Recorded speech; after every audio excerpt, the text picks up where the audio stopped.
Assalamualaikum warahmatullahi wabarakatuh. Halo Sobat Balapmania, selamat datang kembali ke channel 35 Saputra.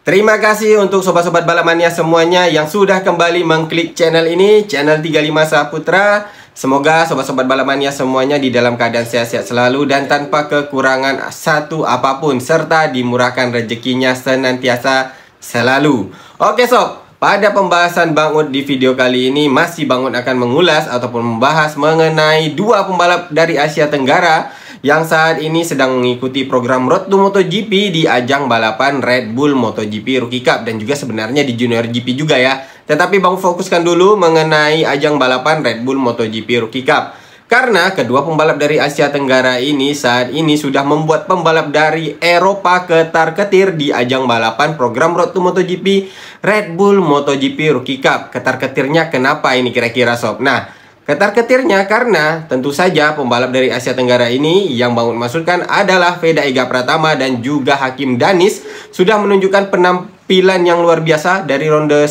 dan juga ronde kedua, karena baru 2 ronde ya yang dijalankan pada ajang balapan Red Bull MotoGP Rookie Cup di tahun 2025 ini. Mereka menunjukkan skill yang agak sedikit di luar nalar bagi level pembalap di usia mereka sob. Nah, oleh karena itu menurut Bang Ud saat ini kedua pembalap ini, Veda dan juga Hakim Danis, sudah membuat pembalap dari Eropa ketar-ketir yang sebelumnya mungkin pembalap dari Asia Tenggara ini masih dipandang agak sedikit remeh ya bagi skill pembalap-pembalap di Eropa. Nah, kali ini dengan penampilan yang sudah ditunjukkan oleh Veda dan juga Ramadipa di ronde pertama dan juga ronde kedua, tentu saja akhirnya membuka mata pembalap-pembalap Eropa, khususnya pembalap dari Spanyol, untuk bisa lebih waspada lagi dalam menghadapi pembalap ini di ajang balapan Red Bull MotoGP Rookie Cup. Maksud Armin lebih waspada dalam menghadapi Veda dan juga Hakim Danis di ajang balapan Red Bull MotoGP Rookie Cup. Tetapi apakah mereka bisa mewaspadai ataupun bisa menyamai level dari Veda dan juga Ramadipa di ajang balapan ini? Ramadipa lagi, Hakim Danis, Veda dan juga Hakim Danis ya di level ini. Kalau Ramadipa tentu saja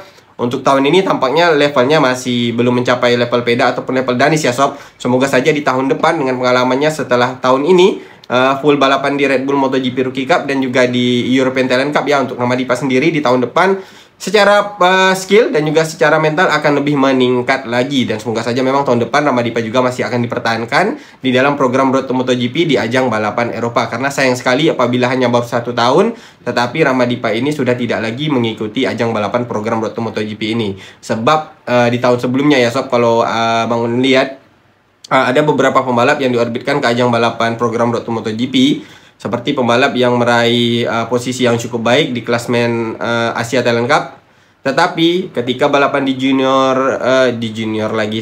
ketika balapan di ajang balapan European Talent Cup, bukan European Talent Cup ya, tetapi Junior GP ya, abang salah, maksudnya di Junior GP, yaitu seperti Odaki, kemarin juga ada Puitisan ya, tetapi mereka baru 1 tahun sudah didepak dari ajang balapan program Road to MotoGP ini. Tetapi semoga saja untuk Ramadipa masih akan dipertahankan, sebab tentu saja membutuhkan jam terbang yang lebih banyak bagi Ramadipa untuk bisa tampil lebih baik ataupun mendapatkan hasil yang maksimal di ajang balapan ini. Oke, kita kembali lagi ke Veda dan juga Hakim Danis tadi sob. Nah, kenapa tadi Bang Ud mengatakan ketar-ketirnya, yaitu tadi sob, karena Veda dan juga Ramadipa sudah menunjukkan skill yang agak sedikit di luar nalar, yang sebabnya di ronde pertama dan juga ronde kedua Veda serta Hakim Danis ya bisa melakukan comeback yang sangat luar biasa dari belakang. Nah, kalau untuk skill dari pembalap Asia Tenggara dengan usia Veda dan juga Hakim Danis, tentu saja untuk melakukan comeback seperti ini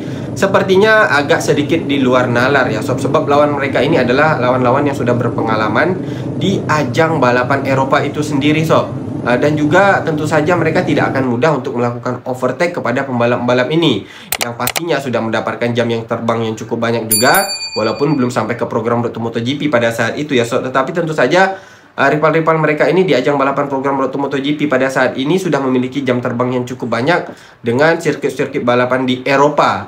Nah, oleh karena itu ketika Veda melakukan comeback di ronde pertama di race ke-1 dan race kedua dari posisi 15, hanya membutuhkan waktu 1 lap untuk bisa comeback ke barisan depan di posisi 3 besar. Nah, disinilah akhirnya menurut Bang Ud membuat ketar-ketir pembalap dari Eropa. Sayangnya di ronde kedua Veda tidak bisa ikut serta ya, karena Veda mengalami cedera. Tetapi Kembali lagi sob, pembalap dari Asia Tenggara menunjukkan lagi penampilan yang gemilang. Namun kali ini melalui Hakim Danis, pembalap dari Malaysia.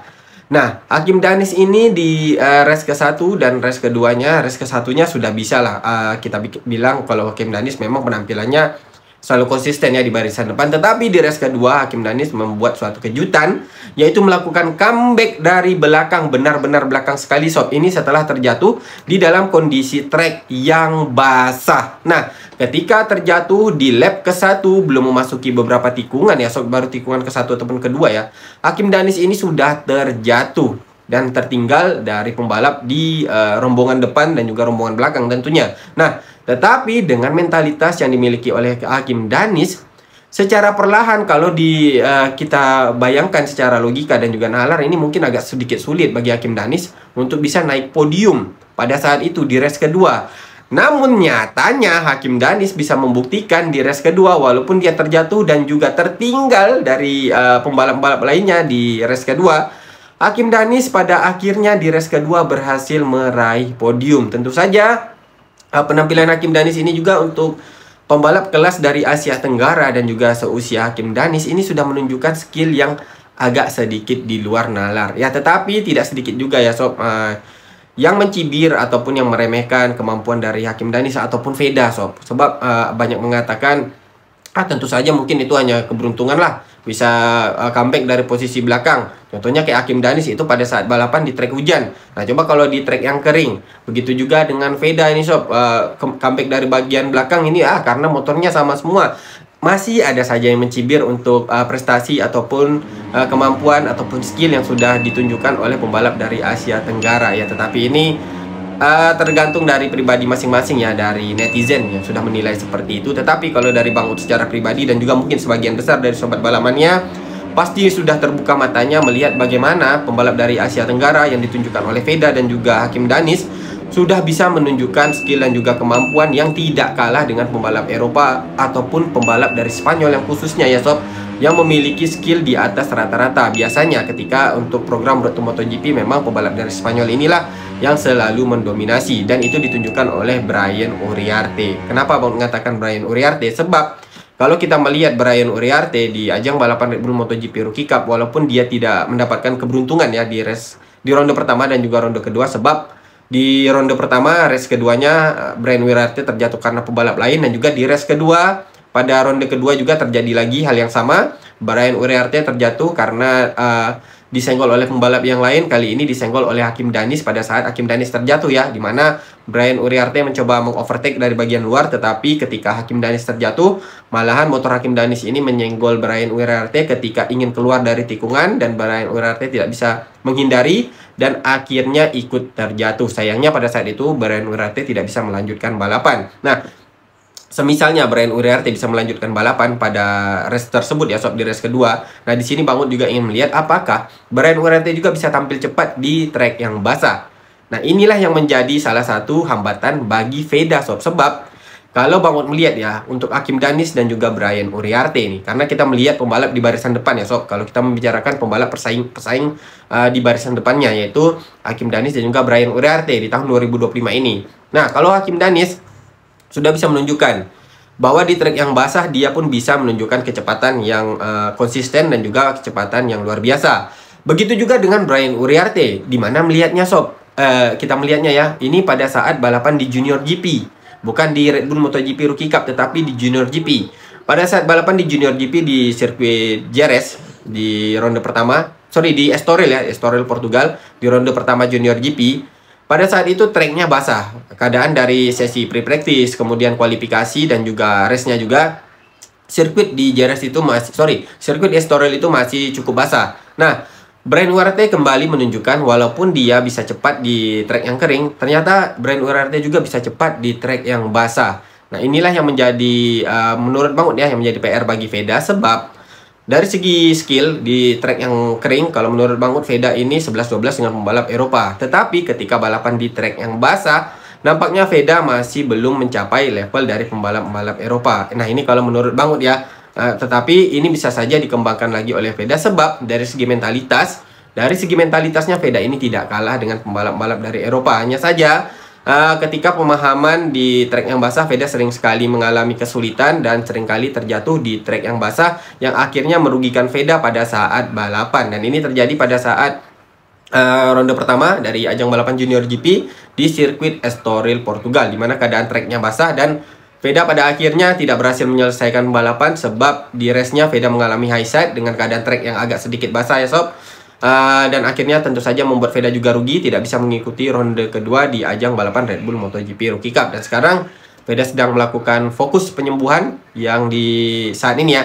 Yang saat ini Veda ini sedang berada di Indonesia, pulang ke Indonesia terlebih dahulu tentunya ke Yogyakarta, tempat tinggal Veda ya, untuk bisa berkumpul dengan keluarga. Dan tentunya ini juga menjadi hal yang positif sebab dengan energi positif dari keluarganya pastinya proses penyembuhan dari Veda juga akan bisa lebih cepat lagi. Dan kita berharap semoga di ronde kedua pada ajang balapan Junior GP tentunya Veda akan bisa tampil kembali. Karena nanti ronde kedua akan dilaksanakan pada bulan Juni ya. Baru nanti ada setelah ronde kedua dari Junior GP, baru akan ada ronde ketiga dari Red Bull MotoGP Rookie Cup. Nah, oke sob, jadi dari ronde pertama dan juga ronde kedua di ajang balapan Red Bull MotoGP Rookie Cup, akhirnya kalau menurut Bang Ud ya sudah mulai terpetakan ini sob dengan jelas bagaimana persaingan untuk pembalap-pembalap yang bisa memperebutkan kejuaraan di ajang balapan Red Bull MotoGP Rookie Cup di tahun 2025 ini.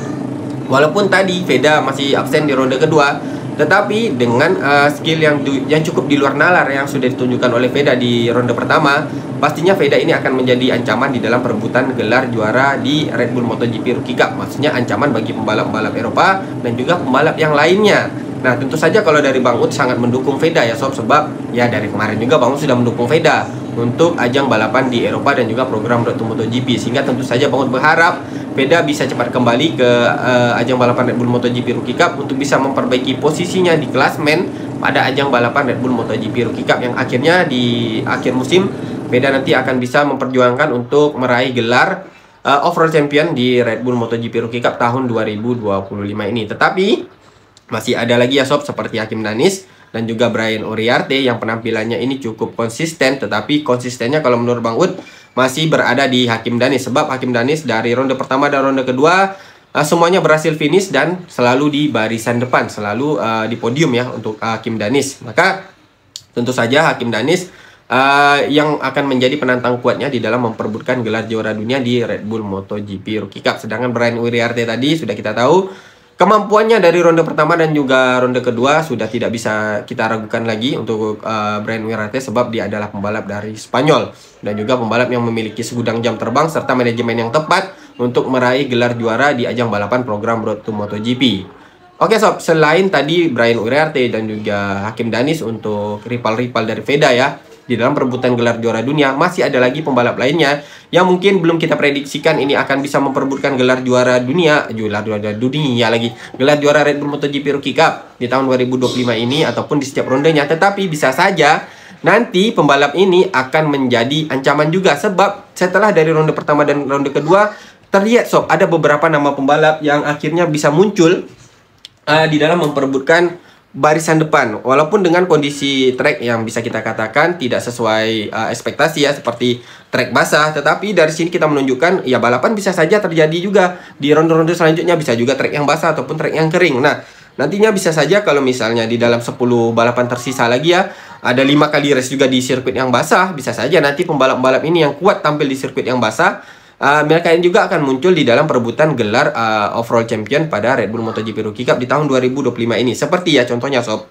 di ronde pertama itu, ronde pertama race ke-1 dan race kedua, kalau Bang melihat ada beberapa nama yang cukup bisa menjadi pesaing, walaupun selalu masih belum bisa ya, masih belum konsisten berada di barisan depan, tetapi selalu berada di barisan tengah. Nah contohnya saja Leo Ramastorfer, kemudian ada juga Guillaume Plankes, kemudian ada juga Kiatisak Singapong dan juga Zen Mitani tentunya pembalap dari Asia ya sob. Serta ada Christian Daniel Jr. Nah Christian Daniel Jr. sendiri adalah pembalap yang sudah satu lagi ya, Carter Thompson. Ini jangan dilupakan, Carter Thompson dan juga Marco Morelli. Kok satu lagi, dua lagi dong. Jadi Marco Morelli dan juga Carter Thompson. Nah karena dari segi pengalaman untuk Carter Thompson dan juga Morelli serta Christian Daniel, tadi mereka ini adalah pembalap-pembalap yang sudah memiliki pengalaman balapan di Eropa dan khususnya di Spanyol. Apalagi Christian Daniel dan juga Carter Thompson,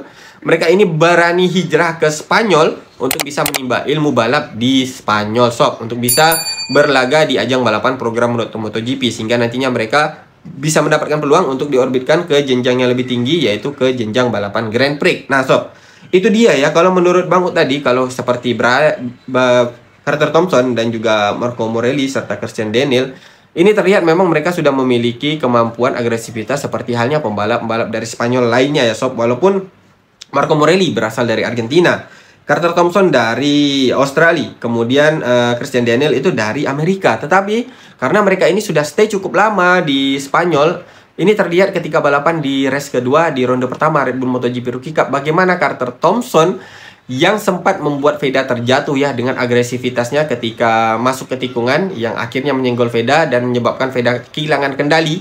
Di situ Bang Ut sudah bisa menebak ini tentu saja karena pengalaman ataupun jam terbang yang sudah dimiliki Carter Thompson selama ia stay di Spanyol untuk mendapatkan ilmu balap di Spanyol tersebut, sob. Jadi memang kalau kita lihat ketika pembalap ini hijrah ke Spanyol, rata-rata memang memiliki agresivitas yang cukup tinggi ya, sob, ketika mereka balapan. Sebab tentu saja ketika sudah menimba ilmu di Spanyol, target mereka adalah menjadi juara, sehingga mereka akan berusaha semampunya walaupun mereka mendapatkan racing line yang sempit sekali ya, sob. Seperti kemarin Carter Thompson dan juga Veda, sebenarnya Veda itu sudah berada pada racing line yang tepat, tetapi Carter Thompson dengan agresif menutup racing line yang akhirnya menyebabkan Veda terjatuh. Nah ini, sob, kalau menurut Bang Ut seperti itu. Karena bisa saja nanti apapun bisa terjadi ya, jadi jangan kita remehkan. Ada beberapa pembalap yang namanya memang mungkin jarang muncul di persaingan pada barisan depan, tetapi bisa saja seperti kemarin di ronde kedua, di race kedua, ketika balapan di trek yang basah, akhirnya yang berhasil menjadi juaranya adalah Bernard Fernandez ya. Nah ini juga mau lupa lagi sebut nama Bernard Fernandez. Nah jadi Bernard Fernandez juga jangan kita lupakan, sebab kemarin sudah menunjukkan penampilan yang cukup gemilang di trek yang basah. Maka juga nanti di beberapa ronde berikutnya kita tidak akan tahu bagaimana keadaan balapannya. Tetapi dari pemetaan ronde persatu dan juga ronde kedua ini bisa disimpulkan bahwa memang kalau pesaing di barisan depannya konsistensinya ada di antara Veda, Brian Uriarte, kemudian ada juga Hakim Danis ya, sob, di barisan depannya. Tetapi ada lagi pembalap-pembalap lainnya seperti Christian Daniel, Carter Thompson, kemudian Marco Morelli, dan tadi untuk Bernard Fernandez, kemudian Julian Plankes dan juga Leo Ramos Torpen, ini ada juga penantang yang bisa menjadi ancaman di dalam perebutan gelar juara di Red Bull MotoGP Rookie Cup di tahun 2025 ini, sob. Oke, sob. Jadi menurut Bang Ut seperti itu ya untuk pembahasan Bang Ut kali ini. Yang kalau dari kesimpulan Bang Ut mengatakan tadi ya, sob, bahwa di tahun ini setelah ronde ke-1 dan ronde kedua, pembalap dari Asia Tenggara, walaupun kita sudah mengetahui ini pemetaan balapan di Red Bull MotoGP Rookie Cup di tahun 2025 ini dari ronde awal ya, yaitu dari ronde pertama dan ronde kedua di sirkuit Jerez, dan juga kemarin di sirkuit jadi lupa nih bangun di sirkuit kemana di ronde keduanya ya. Nah ini kemarin di ronde ke-1 dan ronde kedua akhirnya sudah menjadi pemetaan balapan yang cukup jelas. Tetapi dengan penampilan Veda dan juga Hakim Danis yang sudah ditunjukkan oleh pembalap dari Asia Tenggara ini, maka tentu saja untuk pembalap Eropa akhirnya kalau menurut Bang Ut ya, pastinya mereka akan ketar-ketir dengan penampilan Veda ataupun Hakim Danis di ronde-ronde selanjutnya pada ajang balapan Red Bull MotoGP Rookie Cup. Pastinya ketika Veda kembali nanti banyak yang akan berspekulasi ya, apakah Veda juga akan bisa kembali menjadi pesaing di barisan depan ataukah Veda akan beradaptasi terlebih dahulu. Tetapi kalau menurut Bang Ut, setelah comeback dari cedera nanti, pasti Veda akan berusaha tampil semaksimal mungkin untuk bisa berada pada top level di ajang balapan Red Bull MotoGP Rookie Cup, dan kembali lagi akan menjadi ancaman bagi pembalap-pembalap Eropa di ajang balapan ini, sob. Oke, sob, jadi mungkin itu saja yang dapat Bang bahas pada video kali ini. Semoga saja apa yang Bang sampaikan ini bisa bermanfaat dan juga berguna untuk sobat-sobat balap mania semuanya. Apabila ada kesalahan di dalam penyampaian Bang Ut di video kali ini, Bang Ut mohon maaf yang sebesar-besarnya. Akhir kata, Bang Ut ucapkan Assalamualaikum warahmatullahi wabarakatuh. Dan Bang Ut lupa menyampaikan bahwa tentu saja kalau kesalahan itu adalah tempatnya Bang Ut, sedangkan kesempurnaan hanyalah milik Allah Subhanahu wa Ta'ala. Sekali lagi Bang Ut ucapkan Assalamualaikum warahmatullahi wabarakatuh. Salam balap mania.